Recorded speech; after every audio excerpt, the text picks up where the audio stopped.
So if you have something that you're referencing, like this is a how to draw planes book, you can kind of see that there might be a demonstration of how you might do some underlays and how that might transition over to drawing into line work. And then so you can kind of then demonstrate like what that might look like side by side. Also, if you zoom out, you can kind of get both perspectives in here. And you can also kind of demonstrate that you might be, showcasing that you might fill into proportion first and then the details. And this is something that you can really only do if you can kind of show both, a non-digital component as well as what you are drawing, whether that be digital or analog. Yep.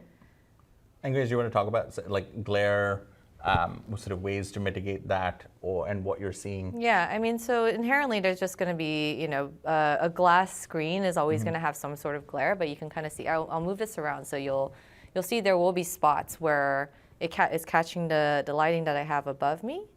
But you can really adjust, and this is a nice part of this adjustment is that you can kind of find a shot where it's not. Right now, there's absolutely no glare on it. So you can really kind of hone in on what works for you.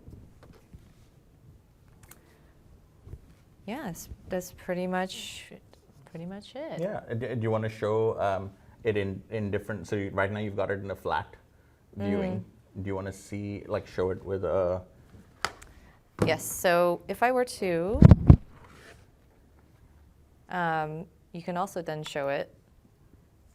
Show it at an angle this is kind of an angle, and this is probably a little bit more appropriate if I was doing something like painting or whatnot. You can kind of see my hand strokes and how I'm filling in certain things, and so this would be another angle of, a little bit more getting my perspective on the screen or on whatever surface that you might be creating your art. Amazing. Yeah.